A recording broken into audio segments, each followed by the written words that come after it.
I received an invitation to a high school reunion. It's not a large-scale event. It's a reunion for our senior year class. I remember receiving an invitation about 4 years ago, but I couldn't make it due to scheduling conflicts. This time, I'm planning to make it work and attend. I'm already in my mid-30s. Even if they weren't my closest friends, it wouldn't be bad to catch up with the folks I spent my sensitive teenage years with after a long time. I took another look at the invitation. Seeing the name of the man who initiated and is organizing the class reunion, I remembered something. Back in my senior year of high school, Andy came to me almost in tears and said this: "Nathan, you are going to take over the family business, right?" "I don't want to." His family ran a church, and his father was a pastor. He was crying back then in our senior year, saying he didn't want to become a pastor. But it seems he ended up taking over the church after all. He must have become a respectable pastor after taking over from his father. Now I have one more reason to look forward to the reunion. Since I've already gone into detail, I might as well mention that I too took over my father's work. My dad is a family doctor. It's the so-called family doctor or town doctor. It's been almost 5 years since I joined my father's practice after working at a university hospital. My father is still actively continuing as the head of the practice.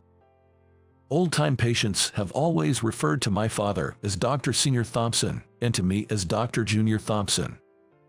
About 30 people attended the reunion. Some had changed so much that I couldn't immediately recognize them, while others looked just as they did back in the day. Among them, Elizabeth caught my eye. In high school, she had a mature aura, yet when she laughed, her dimples made her the adorable Madonna of our class. Now, she seemed even more charming, possessing a youthfulness that could pass for someone in their 20s. "Nathan, it's been so long. I've wanted to see you." She initiated the conversation. Her saying she wanted to see me made my heart skip a beat. Seeing her smile directed at me gave me a jolt of excitement. It's an honor to be remembered, you know. We weren't that close in high school. She was popular with both boys and girls, a high flyer out of my reach. To her, I was probably just one of the many plain, unremarkable classmates. Though she might not remember, there's one unforgettable rainy day memory I have of her. Still, seeing her after so many years and being told she wanted to meet is perplexing. Even now, I'm just a plain, unremarkable local doctor on the surface. At the reunion, she was very popular, quickly surrounded by classmates happy to reunite. "Are you married yet?" "I'm still single." I heard someone say that. Realizing she might also be single, I stood there feeling somewhat pleased, but as more people joined the conversation, I found myself pushed out of the circle. It seemed like talking to her wasn't going to happen. So, I made up an excuse about wanting to hear some priest stories from the organizer and was about to leave the scene. Just then, she grabbed my arm and stopped me from leaving.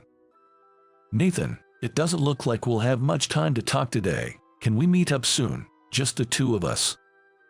"Just the two of us, I mean, sure." We hurriedly exchanged phone numbers.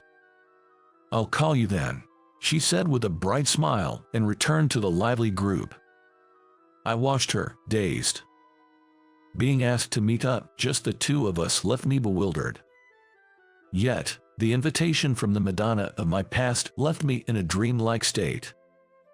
The next day, she got in contact with me right away.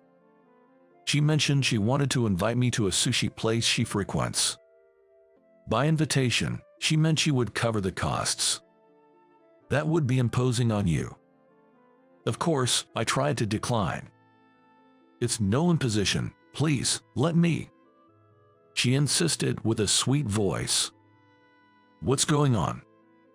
I couldn't help but be cautious about such a generous offer. There's no such thing as a free lunch. I hadn't asked about her current job, but for all I knew, She could be in some kind of weird sales job, selling ridiculously expensive down quilts or something. Nathan, you're a doctor, right? Yes, that's right. I want to hear about it, so it's settled, right? Whether she sensed my wariness or not, she pressed on with that sweet voice. What kind of stories are you interested in? When I asked again, puzzled, she said in a voice that was half teasing, half endearing. That's for us to discuss when we meet. Zing. My heart was struck. It's uncertain whether it's true or not, but one often hears stories about men and women reuniting at reunions and sparks flying, leading to an unexpected romance. In that regard, there's no problem for me as I'm single and have no significant other. She said she wasn't married either. With these thoughts and filled with anticipation, I happily made my way to the sushi restaurant we agreed on. It had a modern design, resembling an upscale bar. Upon giving my name, I was escorted to a private room. She was already there, waiting for me. "Thank you for coming all this way today," she said, formally greeting me. Something about her demeanor felt off. "You must be busy, being a doctor and all." "Well, somewhat, yeah." She watched me sit down with a smile on her face. But her smile seemed more like a professional courtesy, somewhat distant. Something feels off, I thought to myself. She rapidly fired questions at me, feeling increasingly uneasy about the clinic hours, days off, and my usual routine, among other daily activities. Indeed, she had mentioned over the phone that she wanted to hear about my life as a doctor. It didn't seem like she was trying to sell me a luxury down quilts, but still. "What's this about? Are you researching the lifestyle of a town doctor like me?" When I couldn't hold back and asked, she seemed to freeze up, tensing all over. "Is something wrong?" As I spoke, she slapped her forehead with the palm of her right hand. Then, she hastily pulled a business card from her bag, readjusted herself in her seat with a rustle, and presented the card to me with both hands. "I'm so sorry. I mistakenly thought I had already introduced myself at the reunion." I took her business card and glanced at it. She was a talent manager at an entertainment agency. She explained the situation with an apologetic tone. She managed a male talent in his late 20s. "He's got good looks and a nice personality. Kind of reminds me of you, Nathan." She flattered me as she began her story. The male talent wanted to focus mainly on acting in the entertainment industry. However, he had not been fortunate with the roles he received and had been somewhat lacking as an actor. Then, suddenly, he landed a leading role in a television drama. The role is of a young, handsome town doctor. That's why you were the first person who came to my mind. More compliment. In short, she wanted to conduct research for the talent's role preparation, and just then, the invitation to our class reunion arrived. As soon as she saw me, she blurted out how she wanted to meet me. Unbeknownst to me, I got carried away on my own. This was the gist of her story, but her flattery felt like a sales pitch at times. However, I figured she was just trying not to upset me, and let it slide. After all, she was just doing her job by approaching me. It was foolish of me to harbor any faint hopes. As I listened to her story, a question formed in my mind. It was about the TV drama where the talent she manages was cast in a leading role. Could it be? I'm so bad at this. I acted as if I had already told you about this and ended up asking all those impolite questions up front. After she finished explaining, she lightly tapped her head. Watching her do that, I found her slightly clumsy side rather endearing. And so, I decided to clarify my suspicion about the TV drama she mentioned her talent was starring in. "So, what's this TV drama about?" I asked casually, and she replied. "It's a late-night series, kind of a light-hearted mystery, I guess. Each episode is self-contained, spanning across 8 episodes in total. Each one lasts for 45 minutes. Each episode involved the young town doctor protagonist uncovering the mystery behind incidents occurring at a certain high school. There was no longer any doubt in my mind. There's an original work for it, right? I pretended to ask innocently. Yes, there is. It's a light novel genre. I wouldn't expect you to know about it, Nathan, since it's probably not your thing. If it was a light novel, then it was almost certainly the one I wrote. It turned out just as I had expected. I couldn't help but let a smile slip out. Then she took the original book out of her bag and held it up to me, saying, "The author, you see, has just recently made their debut." This newcomer novelist, who burst onto the light novel scene like a comet, was shrouded in mystery, with no public photos, age, or even gender disclosed. But I knew the true identity. It was me, inheriting my father's practice and working as a town doctor. The job of a doctor often involves long hours. Holidays are few and far between. Even outside of working hours, I can't relax because I might have to respond to emergencies or sudden changes in a patient's condition. There are also conferences and study groups to attend. But even doctors are human. Everyone is different. Some drink, some go out at night. In my case, my hobby during breaks was primarily munching on snack foods while reading. And it was always mystery novels. Being a private practitioner, as opposed to a hospital doctor, does allow for some flexibility in setting my own hours and taking days off, somewhat easing the long hours.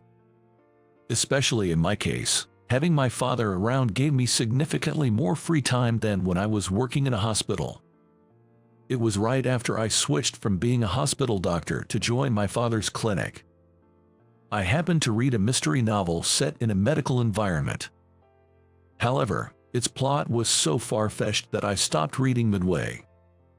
At the same time, I thought to myself, if something like this can be published, then I can write one too. The publisher of that book was holding a competition to discover new authors. With my newfound free time, I decided to take on the challenge of writing a mystery novel featuring a town doctor as the detective. I submitted my finished work to the competition. It didn't even get selected. However, later on, one of the judges from that competition, an editor, reached out to me. They said my writing and story structure needed work, but the medical aspects were realistic and good.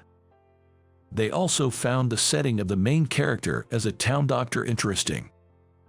Given that, I was invited by the editor to try my hand at a light novel he was planning. The idea was to use the town doctor from a story I had written as the detective in a high school mystery he was devising. The plan was to publish one story in a monthly magazine to gauge reader response, so over 6 months, I completed a work of about 80,000 words. This story was well received when published in the magazine, leading to a series and eventually a book publication. And now, that book was being turned into a TV drama. The show is a comedy with no gruesome incidents, where the recurring highlight is the protagonist, a town doctor, dramatically revealing a culprit with a "was you" moment. However, this is always interrupted by a call from an elderly patient, a childhood friend, asking for help with her unending diarrhea. As I absent-mindedly reflected on how I ended up juggling roles as both a town doctor and a novelist, she said, "That's why I'd like to hear more stories from you." "Sure, I can't promise I'll be of much help, though," I answered, pretending to be unaware. Maybe this was the moment to reveal that I was the mystery author behind the drama. However, I had kept the identity of the author hidden from the public and had missed the timing to reveal it in the conversation. Moreover, compared to the renowned author Mr. Thompson, she should find it easier to reach out to the town doctor, who was her high school classmate. Who knows, with these meetings, trust might grow and turn into something more, right? I calmed my racing heart. I'm a doctor, after all. It's not uncommon for novels and comics to be adapted into movies or TV shows. Of course, the author's consent is necessary for such adaptations. The publishing company approached me about the drama adaptation. I was also shown a project proposal for the drama. In my book, I set the historical background to the time when I was in high school, but now it's been updated to the present. New elements, not found in the original, such as a young female teacher, have been introduced to add a romantic storyline with the protagonist, a town doctor. These were among the suggested changes. Whether novelists or manga artists, creators often have a deep attachment to their work and a unique worldview. That's why I've heard that some authors can be quite vocal and demanding when it comes to adaptations. However, being a newcomer, I believed that printed words and visuals are inherently different. So, as long as the drama didn't completely deviate from the essence of my book, I was open to letting them do as they pleased. The drama script was sent to me, but I merely skimmed through it without giving it much thought. Little did I know, I would end up getting involved like this. A week later, she reached out, wanting to give me an update. In return for the last time we went out for sushi, I met up with her under the condition that it would be my treat at a place I knew. Sorry for choosing a place like this, even though I said it was my treat. I took her to a local Chinese restaurant near my clinic. It was my favorite spot for lunch, but it was my first time there at night. It has a nice, old-fashioned vibe, doesn't it? Contrary to her words, the look on her face as she scanned the restaurant clearly showed her bewilderment. I guarantee you'll like the taste. I casually ordered a couple of drinks and a few dishes for us. The drama was still in the pre-filming stage, doing script readings and costume fittings. When I asked if things were going smoothly, she replied, "Well, it's going smoothly, but," indicating there was a discrepancy between the protagonist she had envisioned and the reality. The protagonist in the original is more straightforward and simple-minded, you know. She pondered over this as she started with a spicy Chinese-style cucumber dish. "Oh, this is good."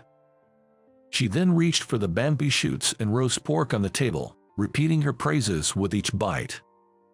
That part wasn't really changed in the script, was it? At my words, she looked up, puzzled. I let it slip. Now it's obvious that I've been reading the script.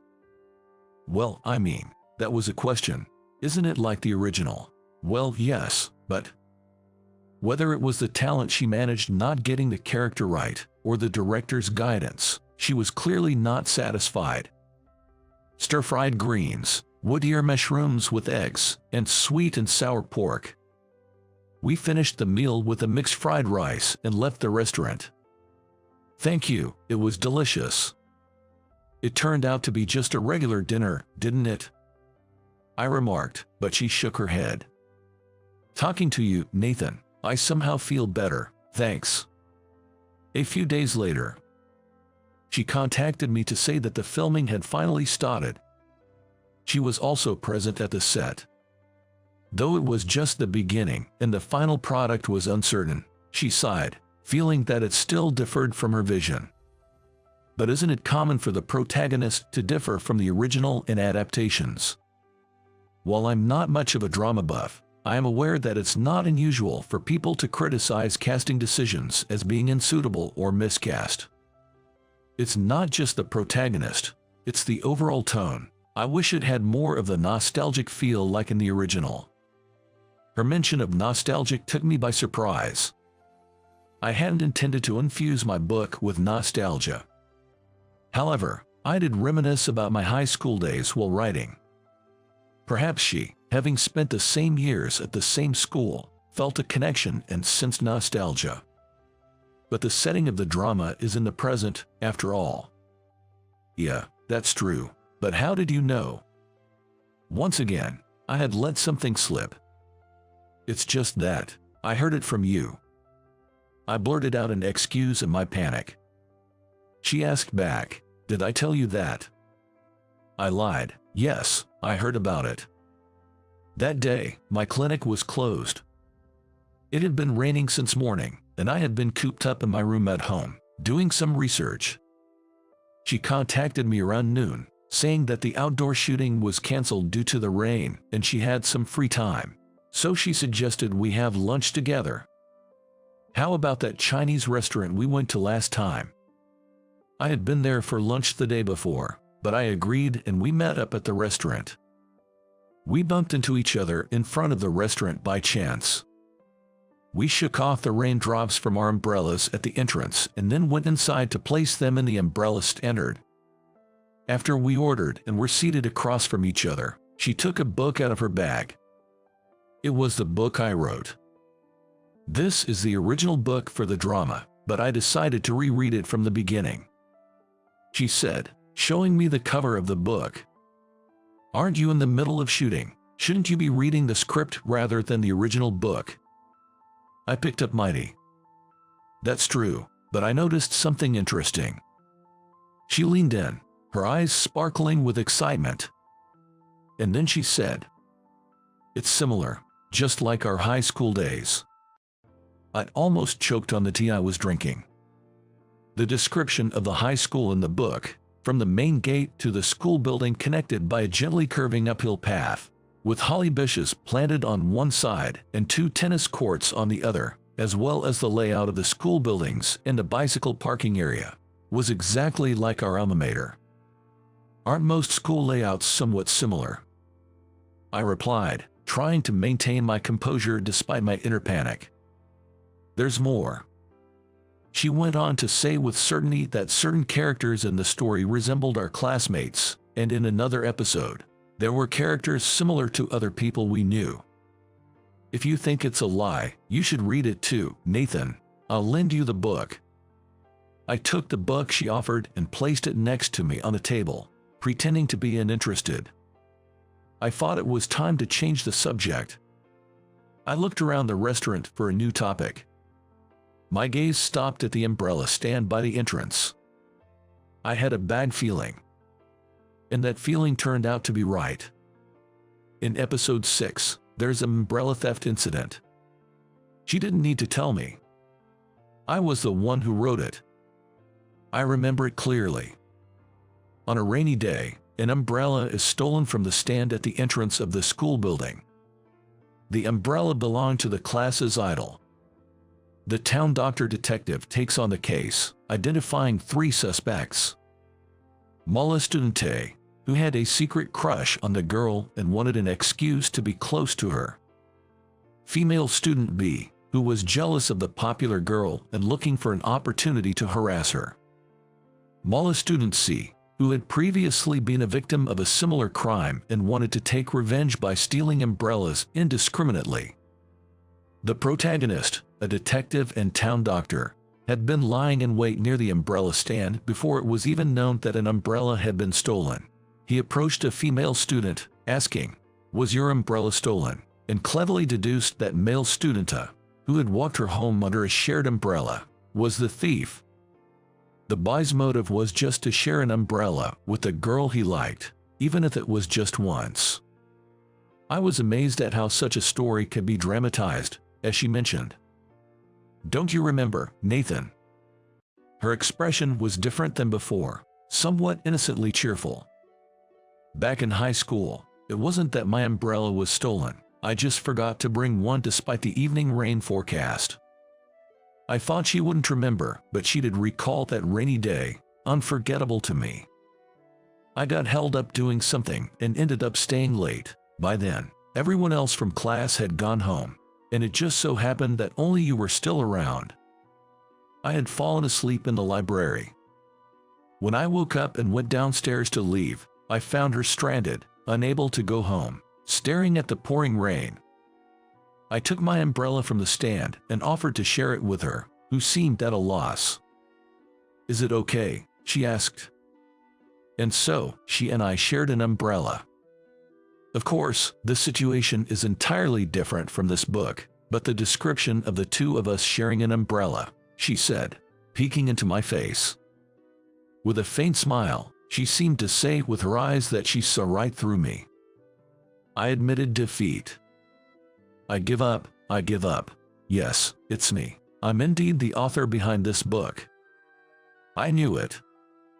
From that day on, we stayed in touch frequently, regardless of her work, and found time to meet whenever we could.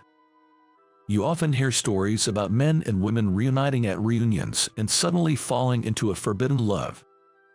I always wondered if those stories were true or not, but it seems they might not be entirely unfounded. Though, in our case, it wasn't a forbidden but a rightful love. We need to buy a bigger one, don't we? I said, pulling her closer by the shoulder. This umbrella was too small for the two of us to fit under. I'll go talk to my brother, so you go buy me a coffee in the meantime. Understood. A man named Gary, who was in the midst of an affair with my wife Nancy at our house, claimed he was a mafia. I was taken to Gary's gang and, as ordered by Gary, I ran to buy coffee. However, as soon as I handed over the coffee, Gary's face twisted in anger. You think you can get into our gang with this cheap coffee? Don't underestimate the Hawthorne gang, old man. I'm sorry, I'm sorry. As I apologized, Gary threw it at me. Hearing Gary's loud voice, the gang members came out to see what was happening. As soon as they saw my face, they turned pale and started apologizing to me. I'm really sorry, big brother. Our idiot has made a terrible mistake. Gary and Nancy were dumbfounded by the situation, not understanding what was happening. The executive stared sharply at Gary, who was dumbfounded, and began to explain. My name is Tom. I'm a 43-year-old man who runs a restaurant. Though, my life might not have been called normal up until now.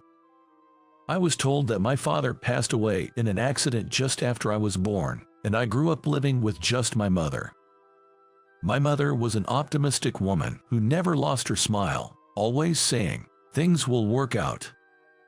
That life changed when I was in my third year of junior high.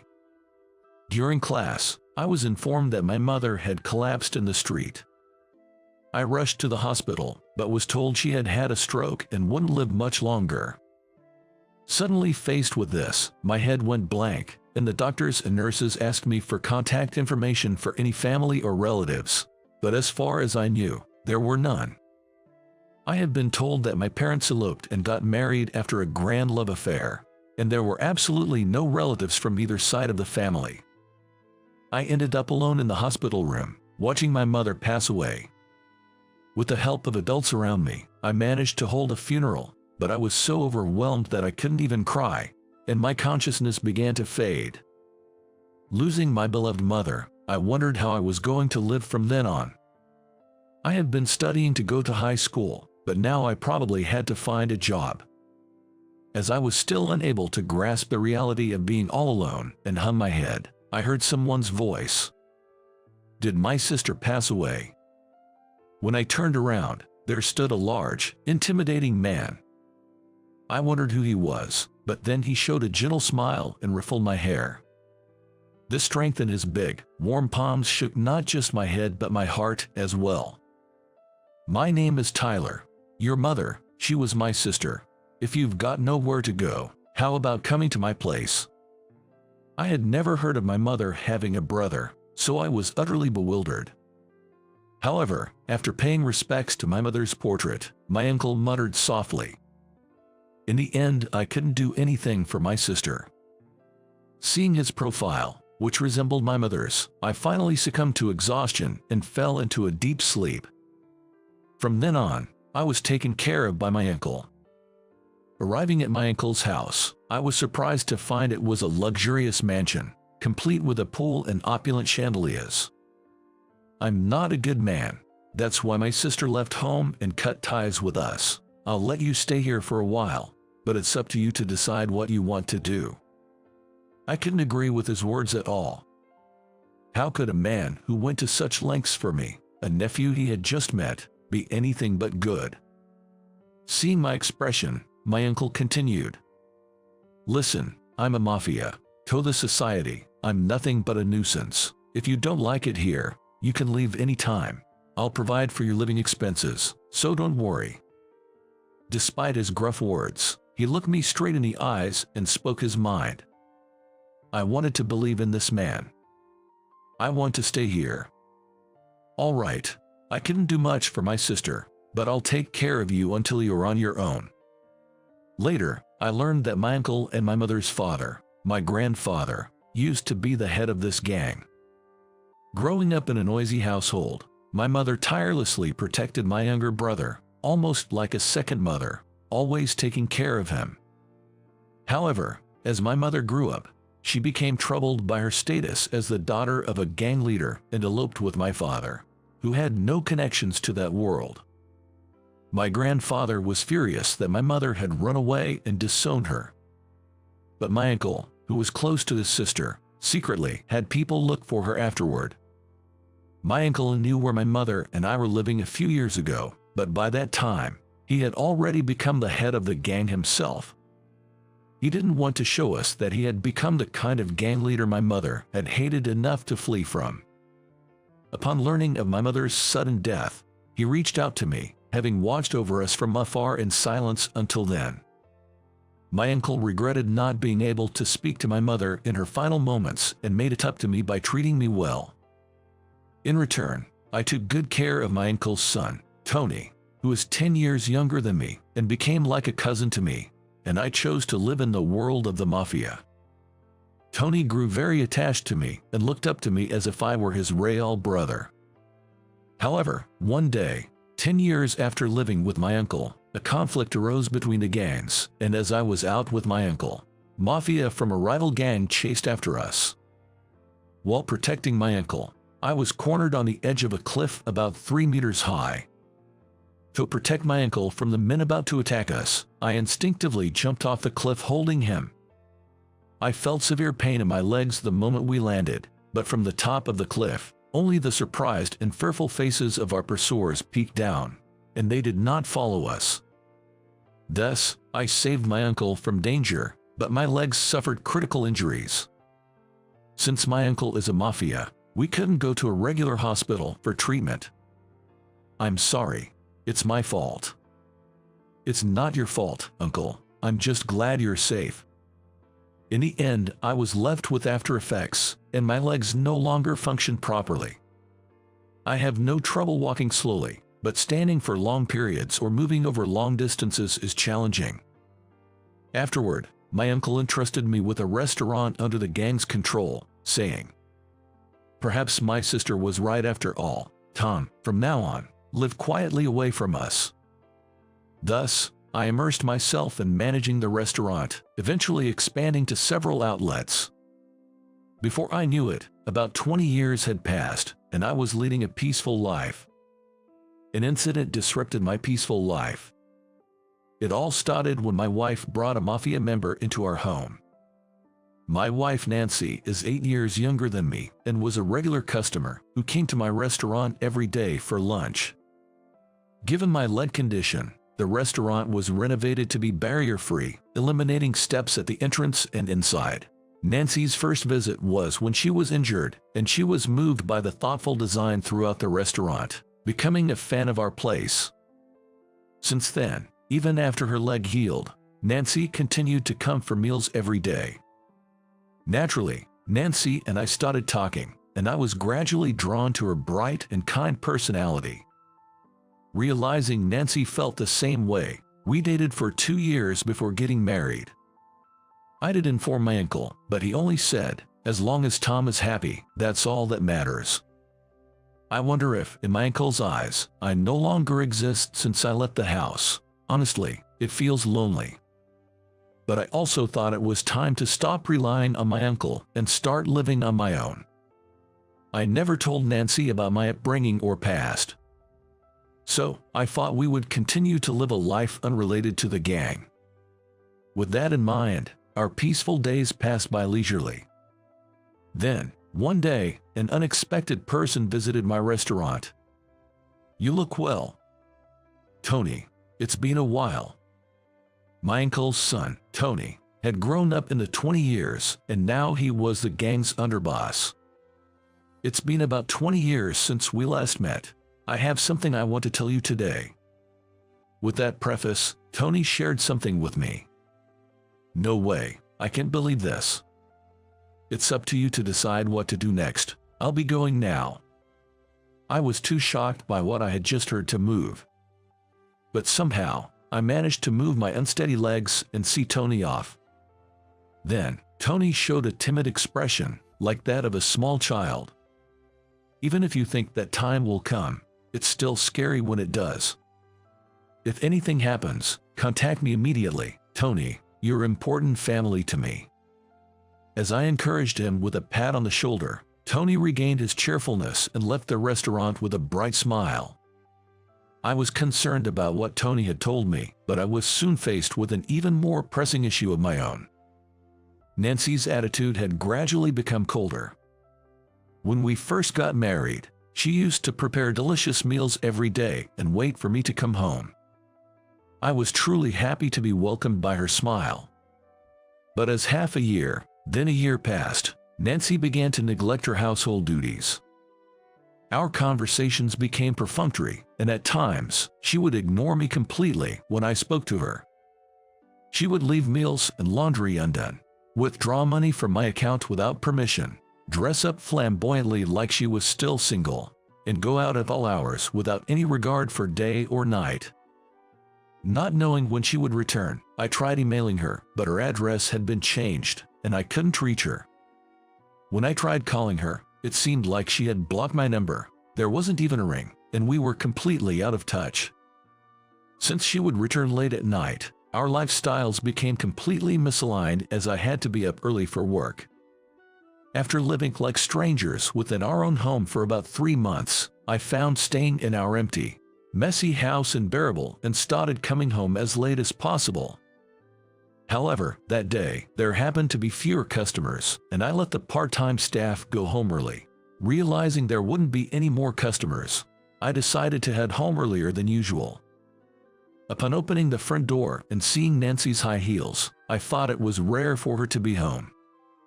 But at the same time, I noticed an unfamiliar pair of men's shoes next to hers, which made my heart start pounding. I broke out in a cold sweat, my body heated up, but strangely, my nerves became sharper. I immediately suspected infidelity, but I also considered the possibility that she might just have a friend over, so I decided not to go to the living room and instead headed upstairs to my room. But as I quietly entered the house, I heard Nancy and her companion talking loudly. I thought I married a rich man, but he turned out to be a total dud. But he's a boss, right? Owning several restaurants should be good enough. The person she was talking to was a man, and someone I didn't know. But his restaurants are just in this area, and so mediocre, it's disgusting how he limps when he walks. You are so much younger and prettier than him, Nancy. It's a waste to be with someone like that. Why don't you leave him?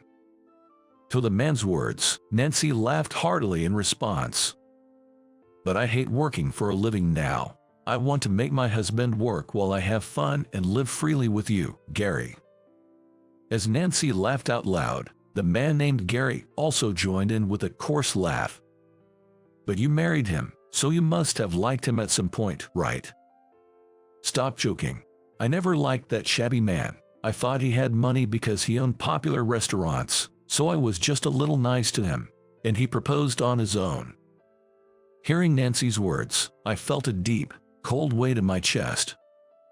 I had never imagined that Nancy thought of me in such a way, even though we had been together all this time. What a terrible woman, using your partner's wealth while cheating on him with me. I've been getting bored, so I've been completely ignoring him, waiting for him to bring up breaking up. I'm planning to squeeze as much money out of him as possible for alimony. This was the gist of Nancy and Gary's conversation. In other words, Nancy had planned this from the beginning, marrying me for my wealth. Shocked beyond words, I stood frozen at the entrance, listening to their cheerful conversation. But I couldn't just keep listening forever. Before I knew it, quite some time had passed since I entered the house. Feeling that I needed to settle this, I bravely stepped inside and flung open the living room door. Hey, I need an explanation for this. This scene that unfolded before me was exactly what I had anticipated. Nancy was in the midst of an affair with a man named Gary. Surprised by my sudden appearance, Nancy just kept muttering in shock, "Oh, why are you here? How long have you been home?" While Nancy was visibly shaken, Gary, on the other hand, looked at me with a defiant smirk. Hey, you are supposed to knock before entering, man." With a smug grin plastered on his face, Gary casually moved away from Nancy.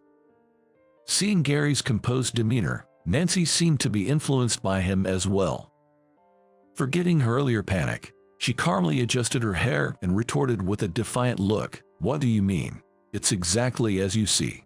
Is there a need for an explanation?" At their attitude, I felt even heavier in my heart. "So, it's true. You never really loved me from the start." "Love? Of course not. Why would someone young and cute like me get close to an old man like you?" She burst out laughing loudly.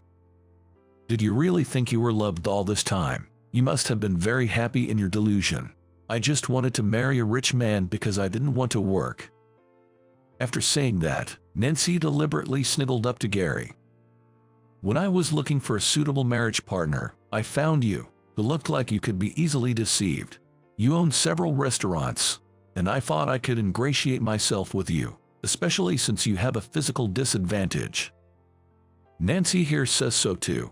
Stop deluding yourself that you were loved. Just pay up quietly and get lost." Interrupted by Gary, I couldn't hold back and retorted, "Why should I be the one to pay? It's obviously for the alimony. Apologize for the mental anguish you've caused by marrying a young and beautiful woman like Nancy." What they were saying was absurd. Nancy, acting as if it didn't concern her, leaned against Gary and twirled her hair. Unable to bear the sight of her, I muttered disdainfully, "The one who suffered mental anguish is me. I'll be the one demanding alimony from you too." "What did you say? Don't you dare talk back to me. I'm a mafia, from the Hawthorne Group, no less. We're a big deal around here." Gary advanced on me, his nostrils flaring with anger. However, I was taken aback by the name he mentioned. "Are you really from the Hawthorne Group? You doubt me? Don't mess with me. I'm Gary from the Hawthorne Group." Gary glared at me, grinding his teeth and putting force into his words. In the next moment, I pleaded with Gary, "Please, take me to your group." "Huh? You want to join our group?" Gary looked bewildered for a moment, then scoffed irritably. "An old man like you wanting to become a mafia now is just a nuisance. If you're really set on it, you should at least bring some money first." "I'll pay, but first, could you take me to the Hawthorne Group?" By this time, I had completely forgotten about Nancy. Knowing that Gary was a member of the Hawthorne Group, all I could think about was meeting the boss. As I kept insisting, Nancy murmured in disgust, "What's with this guy? So lame." But I couldn't care less about that. I'm not sure how much time passed as I continued to plead. Gary sighed in annoyance. "Fine, follow me right now." Seeing that, Gary took Nancy and me to the car.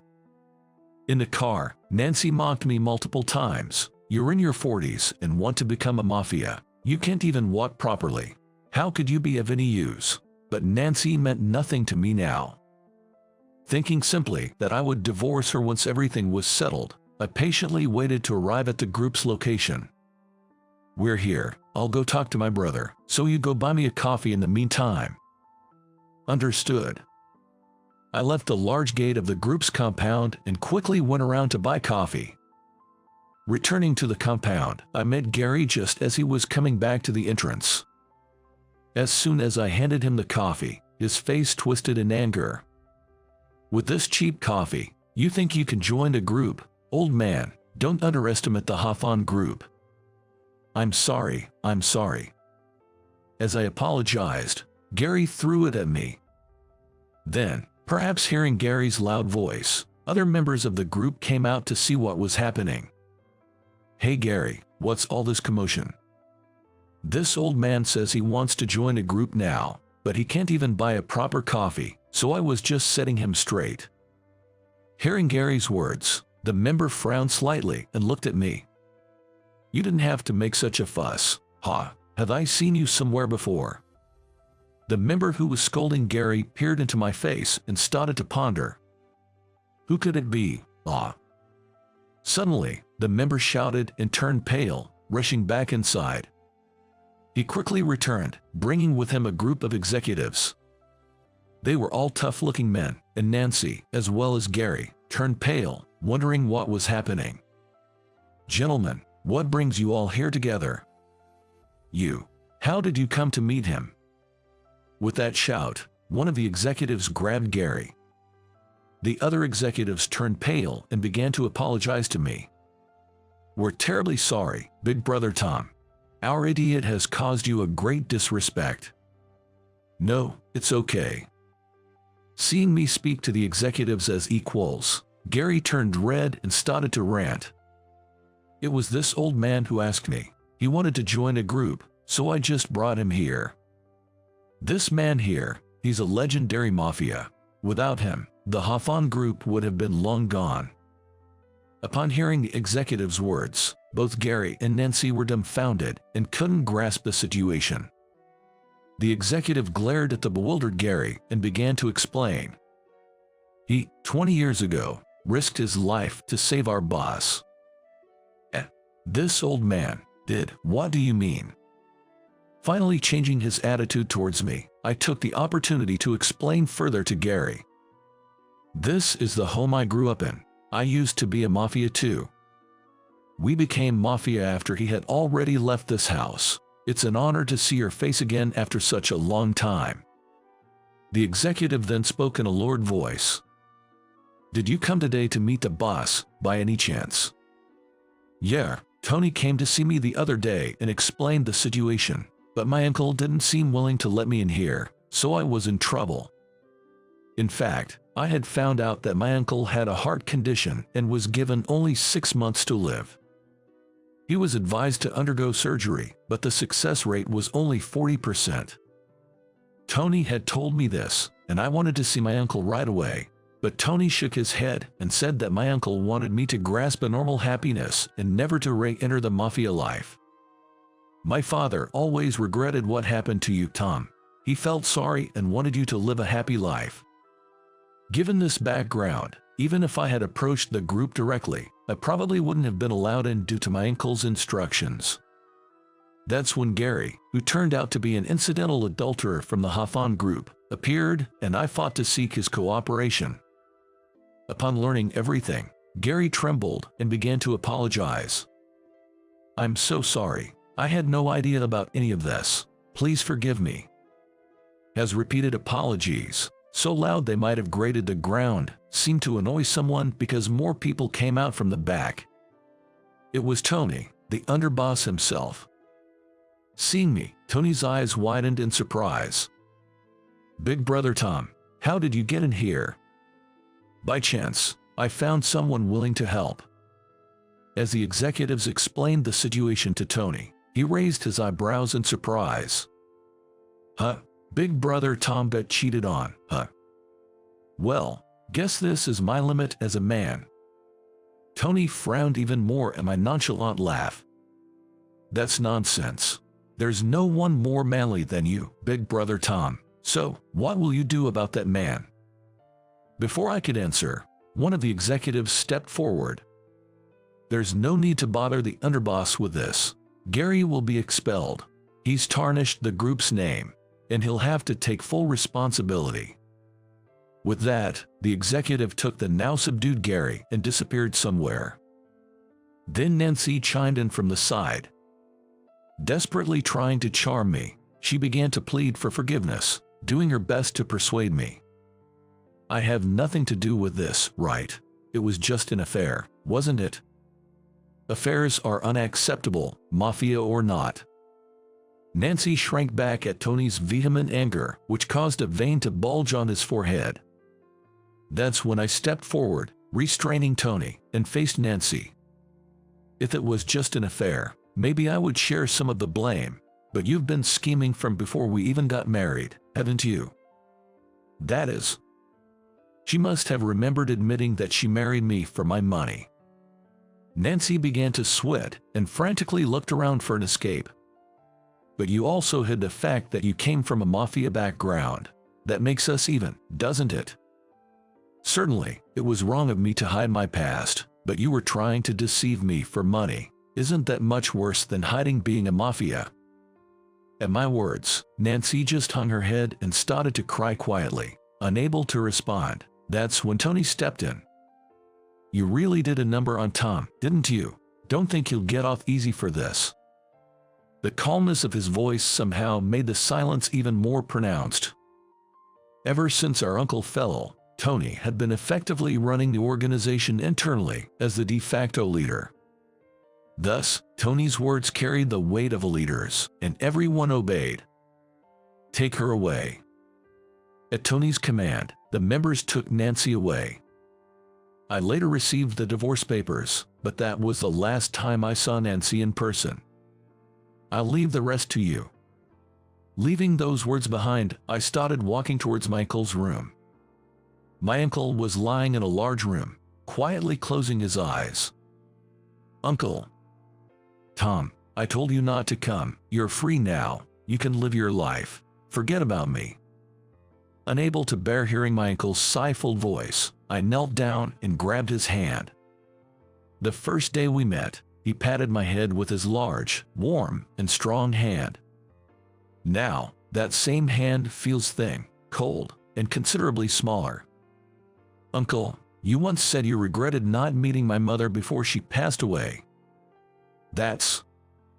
My uncle seemed to choke on his words, reminded of his own past statements. I gripped his hand tighter. I would surely regret it if I didn't come and see you. That's why I came. I'm living freely. You got me there. My uncle replied with a hearty laugh. And so, I decided to stay by my uncle's side, from his hospitalization through to surgery. On the day of the surgery, Tony and I went to encourage him, and the surgery was a success.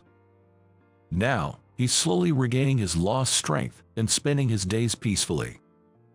Afterward, Gary was excommunicated and lost the right to use the organization's name. Without the ability to return to a normal life, he wandered from job to job until his funds ran dry. When he applied for welfare, it was denied due to strict laws against organized crime. Eventually, without any money left, he had to beg for loans from associates, and unable to pay the interest, he went bankrupt. As a result, he's apparently being made to do physical labor at sites related to the organization. He works to the point of exhaustion every day, gradually paying off his debt bit by bit. As for Nancy, it seems she was forced to work in a nightclub. Due to embezzlement from her affairs and the substantial debt she accrued for my alimony, she reportedly works tirelessly from morning till night without a day off, serving customers. Because of the exhaustion, she aged rapidly. Still in her 30s, she looks almost 50. Once her appearance deteriorated, she was relegated to cleaning, being worked to the bone. As for me, my uncle was finally discharged from the hospital, and we held a celebration at the organization. Having been away for 20 years, I could see how much my uncle had aged, and it brought a lump to my throat. Thank you for saving me. I'm truly grateful you took me in that day. Expressing my sincere gratitude, my uncle just nodded deeply without saying a word. He decided to pass the leadership to Tony, and he retired. For his retirement, he chose to help out at the restaurant I run. He always had a passion for coffee, and now he serves as a taciturn barista, offering delicious coffee to our customers. Sometimes, Tony visits the shop between his duties, and we compare coffees, enjoying satisfying moments. I plan to continue repaying the kindness my uncle showed me in the past and live peacefully.